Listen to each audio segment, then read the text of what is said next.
Amém. Esse texto, eu tenho que confessar que enquanto eu preparava o esboço do sermão, eu refleti muito sobre o que eu iria usar como uma introdução. Aí eu estou saindo desse período de férias e a gente vê muito filme, né? E eu estava qual deles que teria alguma referência. Eu encontrei um e vou fazer uma pequena referência a ele depois, daqui a pouquinho. Mas a primeira que eu faria seria uma referência corriqueira para cada um de nós. Esse texto ele fala principalmente, essencialmente, do ministério messiânico de Jesus e da reivindicação de Jesus de que ele era o Messias. Mas ele também fala de um dos motivos de rejeição,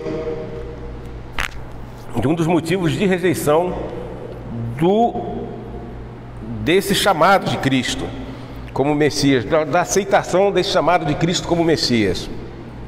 E um dos motivos de rejeição que nós encontramos, os irmãos devem ter percebido na leitura, é o fato de que Jesus foi pregar no lugar onde ele foi criado.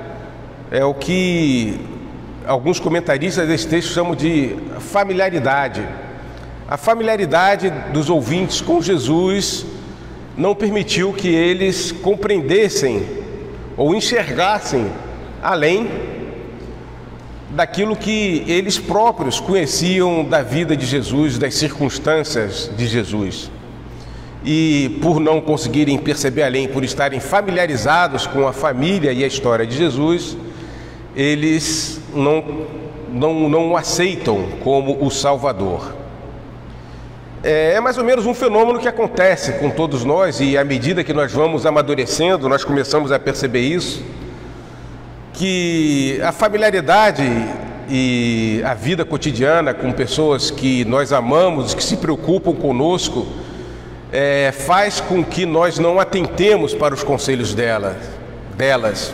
Então, alguns aqui que têm a minha idade, que são mais velhos do que eu, já devem ter percebido que em determinadas situações da vida eles se lembram de velhos conselhos de seus pais, de suas mães, e esses conselhos que eles não seguiram e que eles se arrependem de não ter seguido. Não é que houvesse desinteresse do pai ou da mãe, era que a nossa familiaridade com eles nos fez banalizar a importância daquelas palavras. E isso é um elemento muito comum. A mente humana tende a diminuir de valor aquilo que, ou aqueles a quem nós, ou aquilo que é rotineiro, ou aquilo que é colocado dentro de uma rotina. E nós tendemos a valorizar aquilo que é mais extraordinário. Por exemplo, o filme que eu usaria aqui para introduzir é o Sob Suspeita, de Sidney Lumet, com a participação de Vin Diesel, que trata de um caso verdadeiro da época do ex-prefeito de Nova York, Rudolph Giuliani, em que ele prende basicamente a máfia toda da cidade, e eles fazem um julgamento que dura 561 dias. A ação inicial era toda baseada em denúncias contra um mafioso que, convidado a fazer uma delação premiada, se nega a fazer a delação premiada, diz que não iria trair os amigos dele. Quando ele chega no júri, ele fala isso, e toda a linha de defesa em cima desses valores supralegais que estão acima da lei, como lealdade, companheirismo. E acontece que numa das cenas, o promotor, ao ver que vai perder, ele comenta com os amigos, mas eles não veem que eles são criminosos, eles não veem que esses são facínoras, que eles compram tudo mais caro porque eles roubam a carga e levam para vender a partir do chapadão. Não havia chapadão em Nova York, mas que eles roubam a carga toda e eles vendem através do sistema deles de mercado negro. E realmente todos são absolvidos. Uma das cenas, um outro promotor reclama que ouviu no corredor uma das juradas dizendo que aquele mafioso era tão leal e honesto que ela gostaria de tê-lo como genro. Isso é histórico, é uma verdade. Aqueles valores, muitas vezes familiares, com os quais nós nos identificamos, nos conduzem a impedir que vejamos além daquilo que realmente importa e daquilo que realmente vai fazer uma diferença em nossas vidas. E foi esse caso que aconteceu aqui no livro que é narrado aqui por Lucas. Nós já falamos outras vezes, meus irmãos, aqui sobre o estilo literário dos evangelhos, que eles são narrativas históricas e que eles, além de narrativas históricas, eles misturam um estilo das biografias do mundo greco-romano e eles trazem caráter de dramaticidade e de crise em alguns momentos. Eles exigem também, assim como os escritos proféticos, um engajamento de quem o ouve. E esse relato nos faz perceber isso, que espera-se daqueles que ouvem Jesus fazer aquela explanação um determinado tipo de reação. E que nós nos colocamos de uma forma partidária em relação aos personagens do texto. Por quê? Porque nós nos engajamos naquilo que é escrito nele.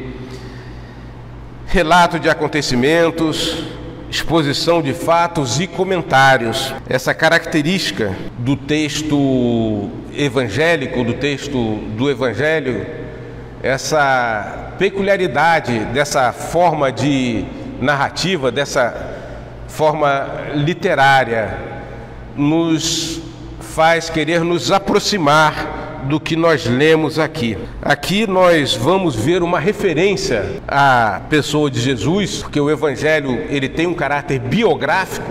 A partir da vida de Jesus, o centro do Evangelho é fazer uma biografia de Jesus. Ele utiliza-se aqui em seu contexto sociopessoal.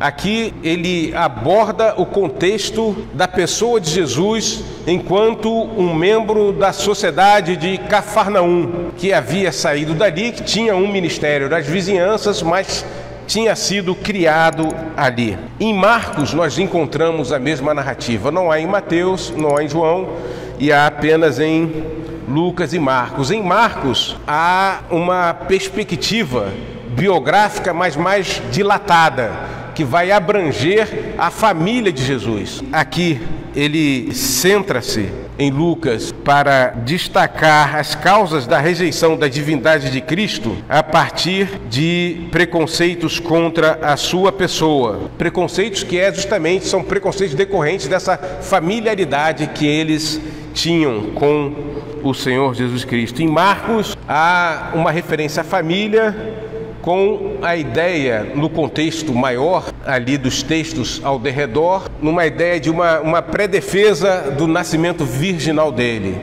O texto de Marcos também, ele afasta a doutrina católica da virgindade perpétua de Maria, ao citar os irmãos de Jesus. O objetivo do Evangelho de Lucas é fazer a ligação entre a história da redenção e a própria história humana. Ele situa a redenção dentro da história humana. É um livro muito concreto. Ele situa a redenção dentro da história secular. No capítulo 2, versos 1 e 2, ele faz isso, ao citar no período de quem os fatos ali narrados acontecem. E o mesmo no capítulo 3, verso 1, ele situa o texto dentro de um momento histórico. Além disso, ele situa os eventos geograficamente, tendo como perspectiva um ápice, que é o Templo de Jerusalém, mas ele cita os deslocamentos de Jesus até o templo e ele coloca a redenção numa espécie de conflito. Ele situa a redenção num conflito geográfico entre os lugares por onde Jesus pregou e as sinagogas por onde Jesus pregou, e o Templo de Jerusalém, apontando de maneira clara para o conflito entre a nova aliança e a velha aliança. Lucas, ele situa socialmente os seus relatos quando ele inclui pessoas que eram vistas como sem valor no século I. Ele faz referências a mulheres, crianças, pobres e pessoas de má fama, muitas vezes citando o nome, algumas vezes citando até um outro identificador familiar, como algum ascendente. Lucas é o evangelista que vai situar a redenção concretamente na história, na sociedade e na vida. O texto lido, então, ele se situa dentro da história da redenção da humanidade, não só como um diálogo que justifica a reivindicação por Cristo de seu caráter messiânico no ciclo inicial do seu ministério, mas também demonstra um dos erros que costumam motivar a sua rejeição, a rejeição de Cristo enquanto Messias, a familiaridade equivocada. Aqui ele faz uma crítica à familiaridade equivocada, que é um elemento de má compreensão de Cristo, inclusive hoje. Existem vários Cristos. Existe o Cristo que é um grande pensador, um grande pacifista, um grande filósofo, o Cristo que é um grande revolucionário. São ideias construídas na cultura popular, no imaginário coletivo acerca de Cristo, com as quais as pessoas estão familiarizadas. Mas não é a partir de nenhuma delas que Jesus reivindica o seu ministério messiânico e a sua divindade enquanto Filho de Deus. O verso 14 que nós lemos, ele vai fazer um link dentro do contexto dos textos. Ele fala que Jesus, no poder do Espírito, voltou para a Galileia. Ele o fez isso após vencer o diabo no deserto e após o outro elemento, que é o elemento que vai ser o gancho, o motivo pelo qual nós devemos aceitar Jesus como o Filho de Deus e o Salvador, que é o batismo dele. No verso 21 do capítulo 3 nós lemos: ao ser todo o povo batizado, Jesus também foi batizado. E aconteceu que enquanto ele orava, o céu se abriu, o Espírito Santo desceu sobre ele em forma corpórea como pomba, e do céu veio uma voz que dizia: tu és o meu filho amado, em ti me agrado. Esse batismo de Jesus foi o sinal evidente que Jesus exibiu como credencial para reivindicar a sua divindade e o seu ministério messiânico. É nesse espírito que ele recebe, nessa forma simbolizada no batismo da pomba descendo, é nesse espírito que ele volta para a Galileia e o texto não fala opera milagres, e ensina nas sinagogas. Nós vemos no texto posteriormente que vão fazer referência a todos esses milagres que ele anteriormente praticou. E no verso 16 nós vamos ver o seguinte, que ele vai ensinar nas sinagogas e nas sinagogas ele começa a desenvolver o seu ministério. O verso 16 fala: Jesus foi para Nazaré, onde havia sido criado. Num sábado entrou na sinagoga segundo o seu costume. Jesus fazia a sinagoga centro das suas atividades. Ele tinha o costume de ir às sinagogas.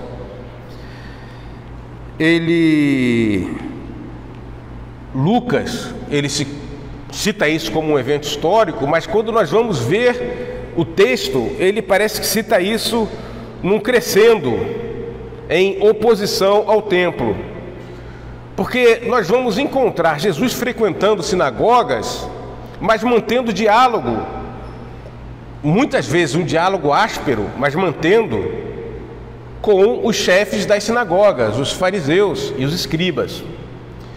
Já em relação ao templo, nós não encontramos isso. No templo, Jesus entra com um chicote, e no templo Jesus critica a falsidade das ofertas dos ricos, utilizando-se do fato da viúva pobre dar tudo que tem. Quanto ao templo, Jesus diz que não vai sobrar pedra sobre pedra dele. Essa perspectiva de Lucas já abre o caminho para aquela frase que Jesus fala para a mulher samaritana: eis que vem e a hora é em que nem aqui em Jerusalém e nem em Jerusalém vocês adorarão ao meu Pai, mas os verdadeiros adoradores o adorarão em espírito e em verdade, isto é, aonde estiverem reunidos. E Lucas faz questão, na maneira como ele registra esses locais, de fazer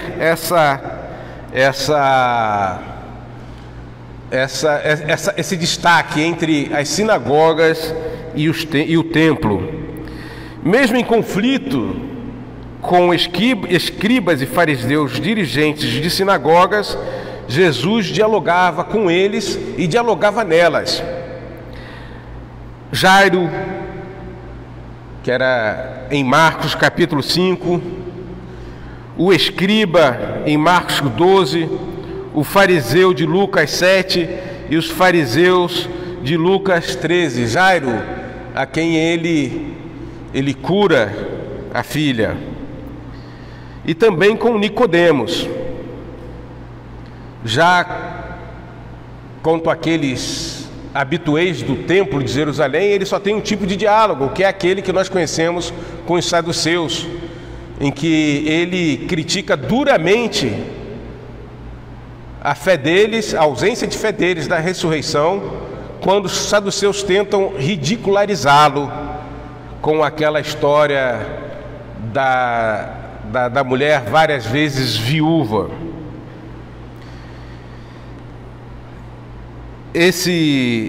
O verso 16, ele vai iniciar o registro histórico da primeira rejeição de Jesus durante seu ministério.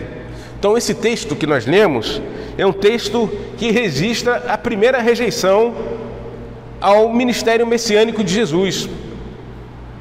Nós estamos agora passamos pelo Natal, pelo Advento, entramos na Epifania e estamos aqui vendo sobre a rejeição ao ministério.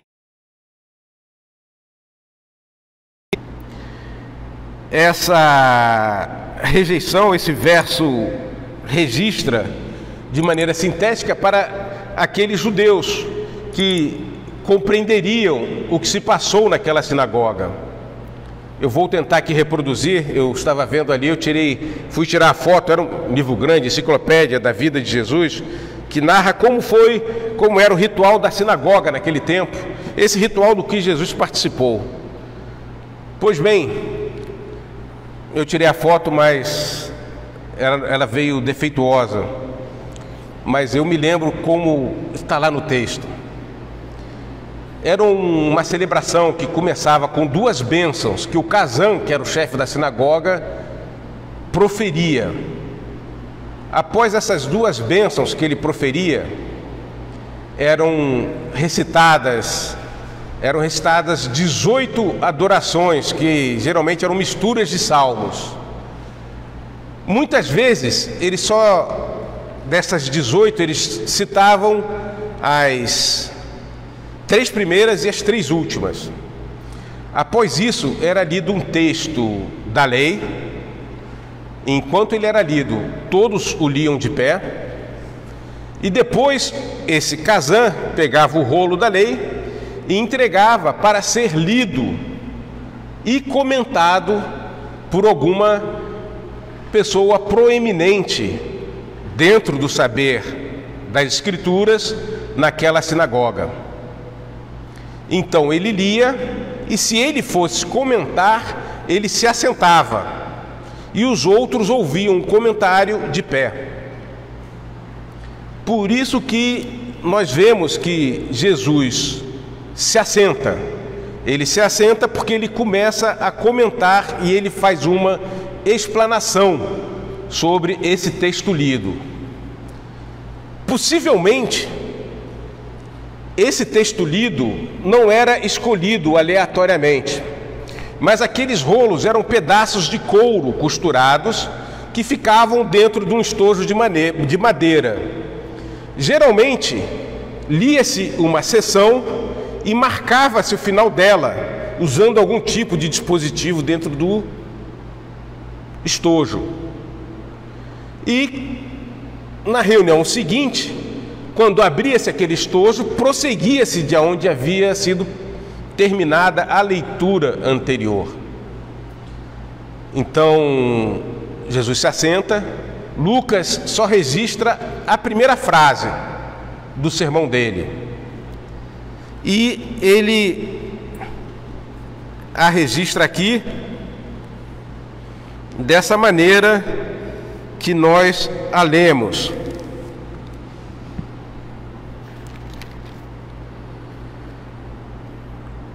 Então Jesus começou a dizer: hoje se cumpriu a escritura que vocês acabam de ouvir.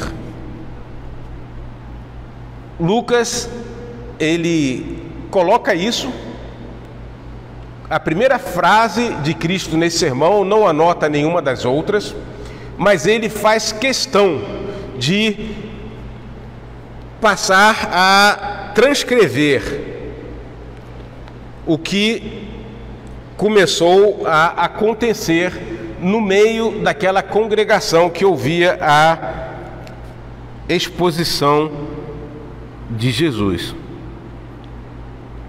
O verso 18 lido, ele diz o seguinte: o Espírito do Senhor. Alguns traduzem com C maiúsculo o conceito do Senhor, porque nós vamos ver realmente que a pessoa de Cristo, enquanto divindade, enquanto segunda pessoa da Trindade, que ali se manifesta como Salvador, como 100% homem, mas também 100% Deus, tendo natureza divina, essa reivindicação que ele faz é dentro das narrativas e do conhecimento próximo que havia, vinculada à ideia do seu batismo, daquela descida do Espírito Santo sobre ele em alta voz, ungindo-o publicamente.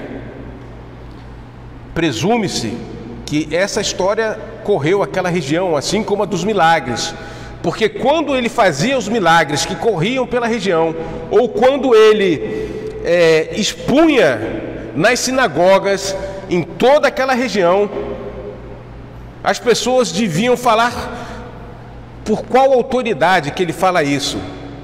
E aqueles que presenciaram essa manifestação divina no batismo dele referiam-se a essa unção de Jesus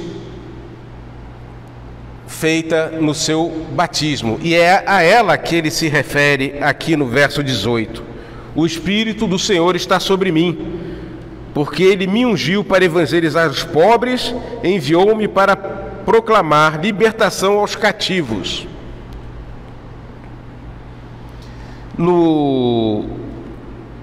Nesse mesmo verso 18, a libertação aos cativos, aí a palavra é aikimolotos, debaixo de lança. Ele levantou Jesus para pregar libertação àqueles que estavam debaixo da lança, cativos ao pecado. Cativeiro aí não é o cativeiro romano, ele usa uma palavra que tem um caráter militar de ocupação para expressar uma opressão que é a verdadeira opressão maior do que uma opressão militar, que é a opressão da alma. E ele fala de ano aceitável nesse verso, que que corrobora o sentido simbólico de libertação dos cativos, que é o ano do jubileu. Ele utiliza a ideia do ano do jubileu como uma referência profética e simbólica da libertação do homem do poder do pecado. Vejam os irmãos como o verso 20 tem um sentido gráfico. Tendo fechado o livro, Jesus o devolveu ao assistente e sentou-se. Todos na sinagoga tinham os olhos fixos nele. É um pequeno versículo que nos permite compor mentalmente a cena. Na verdade, alguns comentaristas falam que essa é uma dos fundamentos de que Lucas colheu esse relato de uma testemunha ocular. É muito vívido, é muito presente. Então nós temos aqui um relato de uma testemunha ocular que presenciou essa cena. E vejam só, irmãos, que privilégio que nós temos de poder ter acesso a esse texto sobre o nosso Senhor.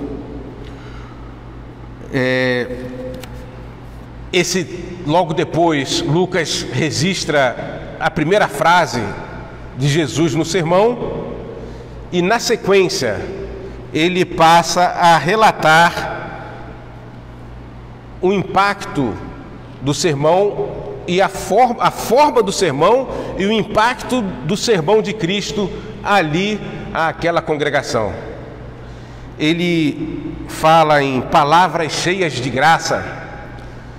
Quando ele fala aqui que Jesus proferiu palavras cheias de graça, não é a graça no seu sentido teológico, não. Ele está falando aqui, palavras cheias de graça, é uma alusão à forma exterior do discurso de Jesus naquela sinagoga. Ele fala aí da caris, generosidade através dos modos, de uma bondade através dos modos, de como na maneira de se dirigir àquela congregação Jesus foi tremendamente elegante. Ele fala de uma elegância que torna aceitável quem a tem. Ele procurou fazer-se não arrogante, ele procurou fazer-se não pernóstico. Ele não era o garoto que foi pobre na cidade e agora voltava como um milagreiro famoso ou um mestre famoso e iria posicionar-se de forma arrogante e posicionar-se de forma pernóstica. Não. Ele fala elegantemente, ele fala com excelência, ele fala de maneira que as pessoas se sentissem agradáveis ao ouvi-lo. E nós sabemos que existem pessoas que nós gostamos de ouvir e que isso torna mais favorável a aceitação do discurso. Porém, o texto tem uma ruptura. Ele está fazendo um discurso agradável com os quais as pessoas começam a se admirar, mas subitamente, quando elas se conscientizam, ou quando cai a ficha, ou quando elas fazem a associação de que quem fazia o discurso era o filho de José, aí eles começam a menosprezar o discurso de Jesus, o sermão dele. Essa expressão, não é este o filho de José, indica isso. Eles passam a tratar a excelência da exposição de Jesus como presunção deste. Então, eles passam a qualificar a mensagem salvífica de Cristo não pelo que eles tiveram de conhecimento acerca dos milagres e das pregações anteriores dele, e principalmente da revelação que o próprio Pai fez dele no batismo, mas eles passam a julgar aquele pregador que falava que ele mesmo era Salvador. Eles passam a julgá-lo a partir da sua familiaridade com ele. É aquele erro em que a familiaridade das pessoas com as pessoas às vezes não nos permite ver a excelência dos conselhos que elas davam, né? Meu pai foi um pastor batista durante muito tempo, até a morte dele, e às vezes quando eu encontro assim, poxa, seu pai me dava tanto conselho, eu falei, a mim também, meus irmãos, muitos eu gostaria de ter ouvido, porque quando você tem familiaridade, você corre esse risco de desprezar aquela palavra que é dada porque você julga não por critérios de veracidade ou de verdade, mas por um acostumamento mental à rotina. E é o que acontece aqui. Eles têm admiração pela forma e eles não admitem que essa forma seja baseada na capacitação do próprio Senhor Deus, na pessoa do Senhor Jesus Cristo, por Ele ser o próprio Deus.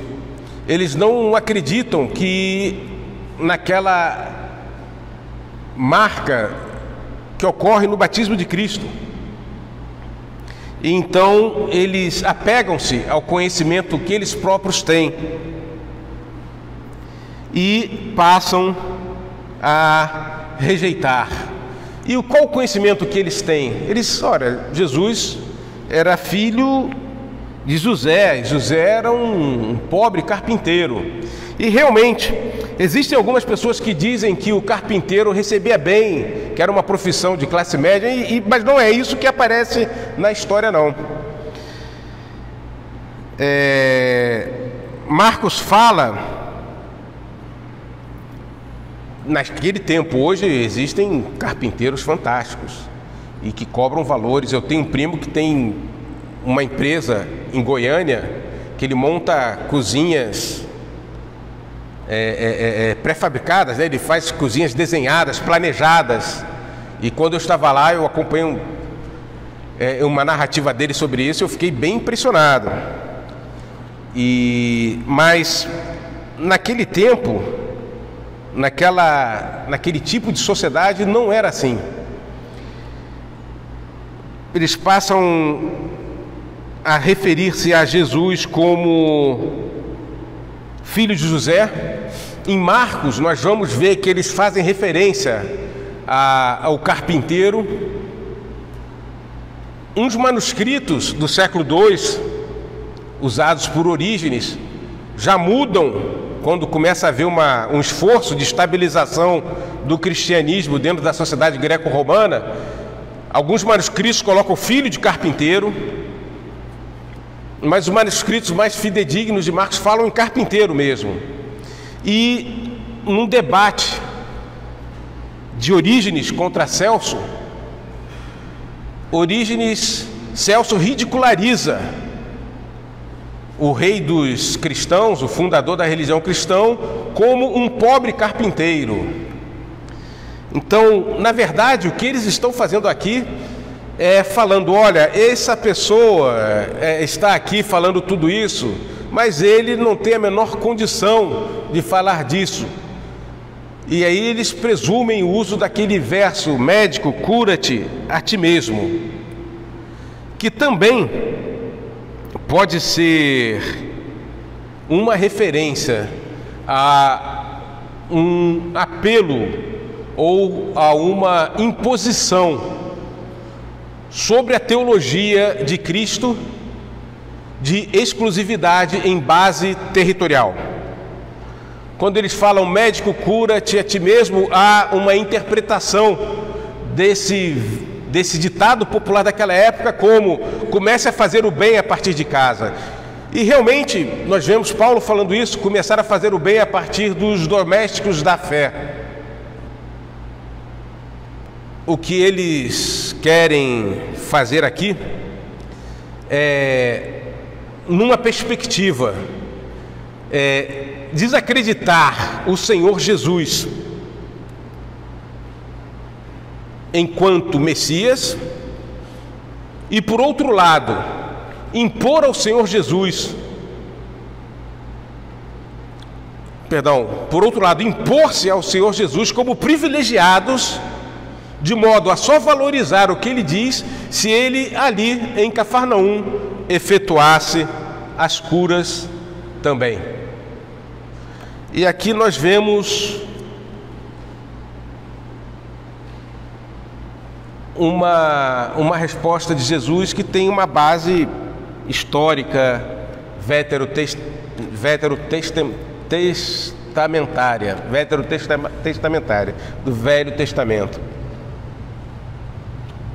Sem dúvida, quando Jesus fala nenhum profeta é bem-vindo à sua própria casa, nós encontramos isso em Jeremias, quando vocês vão ver que Jeremias era de Anatote, e lá no capítulo 3 fala-se que o pessoal de Anatote queria matá-lo. E Jeremias reclama: poxa, o pessoal está me matando aqui, está querendo me matar, como é que eu vou fazer? E Jesus fala: olha, o seu ministério vai ser árduo, você vai ter que correr com cavalos, competir com cavalos. Ele comparou a dureza do ministério de um profeta em sua casa a participar de uma corrida com cavalos, correndo, competindo com cavalos. E ele faz referência a isso. E o próprio Senhor Jesus há uma outra referência, em que a família dele foi encontrá-lo, achando que ele estava fora de si, presumindo o texto que eles queriam pegá-lo e de algum modo isolá-lo, pois achavam que aquela pregação dele era uma loucura.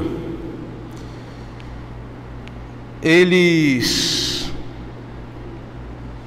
então obtêm essa resposta de Cristo, que a familiaridade e as presunções decorrentes das relações de convivência com um profeta, e aí no caso específico com Jesus, impediriam as pessoas de ter uma compreensão verdadeira acerca da pessoa dele. Do texto nós podemos extrair algumas aplicações. E eu anotei 3 aqui, são breves. A primeira é que o fundamento do ministério messiânico de Cristo é a sua designação trinitária. Quando o Pai, o Filho e o Espírito Santo distribuíram entre si as tarefas na salvação do homem, na redenção do homem, ele não precisaria nem mesmo o Espírito Santo descer sobre Cristo, mas de tão misericordioso que é Deus, ele providencia isso, providencia um registro histórico fidedigno. E não só providencia isso e um registro histórico fidedigno, mas ele providencia também os principais maneiras, os principais erros de pensamento que não permitem aos homens compreender isso. Então, a primeira aplicação que nós devemos ter em mente é que nós não precisamos buscar algum tipo de consenso mundano ou consenso com a inteligência social do mundo, da sociedade, para afirmar a divindade de Cristo. Basta proclamar: Jesus é Deus. Basta proclamar: Jesus é o Redentor. Pois isso está fixado pela própria Trindade. E o próprio Espírito se encarrega de convencer. Num segundo ponto, o fundamento do ministério messiânico de Cristo não é a sua procedência sociogeográfica, não é o fato de ser apenas um rapaz palestino sem dinheiro no banco. Não é isso. Ou não são os seus milagres. Jesus não é um João de Deus que extrai o que há de melhor dentro das pessoas, segundo um ministro do Supremo Tribunal Federal. Jesus, ele é o Filho de Deus. Isso nos remete também um outro entendimento, que mediante o batismo de Cristo, quando ele se batizou, ele quis deixar o sinal visível da sua vocação messiânica como um registro e um estímulo para que os demais filhos dele, para que os demais irmãos dele, os demais filhos de Deus, para aqueles que ele iria redimir, também tivessem e manifestassem um sinal externo, que é o batismo. Lá em João 3,5 ele fala ser da água e do Espírito. Quer dizer, Deus opera, o Espírito opera a regeneração. E o sinal visível da regeneração é a disposição do regenerado em manifestar isso, confirmando o seu ato batismal, ou se ainda não for batizado, como um filhinho de Deus, batizar-se. Então, o que caracteriza a integração na aliança é o batismo.